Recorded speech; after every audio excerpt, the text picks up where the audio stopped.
আসসালামু আলাইকুম প্রিয় দর্শক। আজ আমরা কোরআনের এমন একটি আয়াত নিয়ে কথা বলবো যা আমাদের জীবনের বাস্তবতা, পরীক্ষার রহস্য এবং সত্য ও মিথ্যার পার্থক্য স্পষ্ট করে দেয়।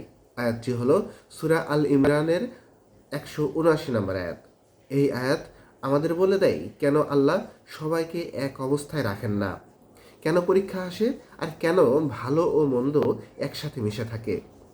আল্লাহ তাআলা বলেন, আল্লাহ মুমিনদেরকে সেই অবস্থায় ছেড়ে দিবেন না যতক্ষণ না তিনি অপবিত্রকে পবিত্র থেকে পৃথক করে দেন।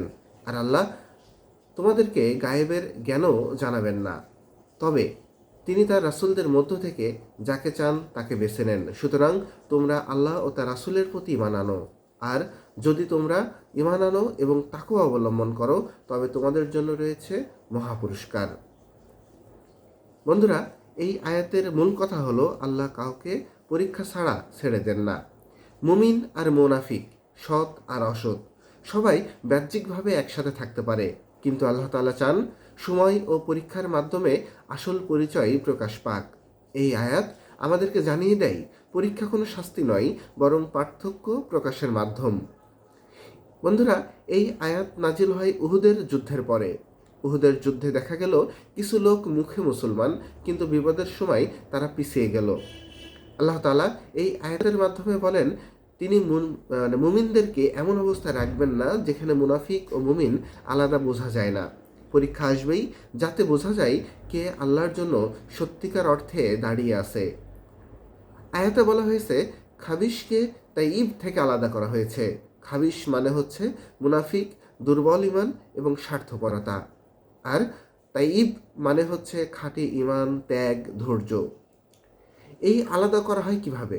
এই আলাদা করা হয় হচ্ছে বিপদ দিয়ে, কষ্ট দিয়ে, দায়িত্ব দিয়ে, সময়ের পরীক্ষায়। যেখানে সুবিধা শেষ সেখানেই আসল ইমান দেখা যায়।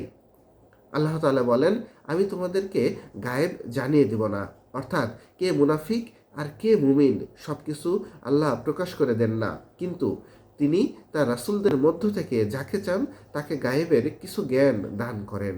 এতে বোঝা যায় গায়েব জানা শুধুমাত্র আল্লাহ তাআলার বিশেষ অধিকার, আর নবীরা পান আল্লাহ তাআলা যতটুকু দেন। এখানে নবী করিম সাল্লাল্লাহু আলাইহি সাল্লামের বিশেষ মর্যাদাও স্পষ্ট হয়। আজও আমরা দেখি একই সমাজে ভালো ও খারাপ পাশাপাশি আছে। অনেকে প্রশ্ন করে, আল্লাহ কেন মিথ্যাবাদীকে ছাড় দেন? এই আয়াতের জবাব হলো, সময় আসবে, পরীক্ষা আসবে, আর সত্য নিজেই বেরিয়ে আসবে। আল্লাহ দেরি করেন কিন্তু অবহেলা করেন না। এই আয়াত আমাদেরকে শিখায় পরীক্ষাতে কখনো ভয় পাওয়া যাবে না। বিপদ এলে ইমানকে শক্ত করতে হবে, লোকের মুখে নয় আল্লাহর সন্তুষ্টিকে ভালোবাসতে হবে। একদিন গোপন নিয়ত অবশ্যই প্রকাশ পাবে।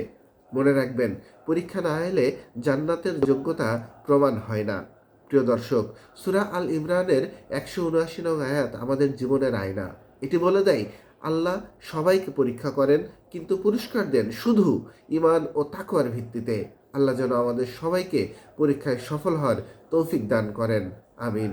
সুপ্রিয় দর্শক মণ্ডলী, এই ভিডিওটা যদি আপনার ভালো লাগে তাহলে অবশ্যই চ্যানেলটা সাবস্ক্রাইব করবেন, আর যদি ফেসবুক থেকে ভিডিওটা দেখেন তাহলে পেজটা ফলো করে আমাকে সাপোর্ট করবেন। আল্লাহ তাআলা আমাদের সবাইকে দ্বীনি কাজের জন্য কবুল করে নেক। সবার প্রতি শুভকামনা ও ভালোবাসা রইল। আমার জন্য সবাই দোয়া করবেন। আসসালামু আলাইকুম ওয়া রাহমাতুল্লাহ।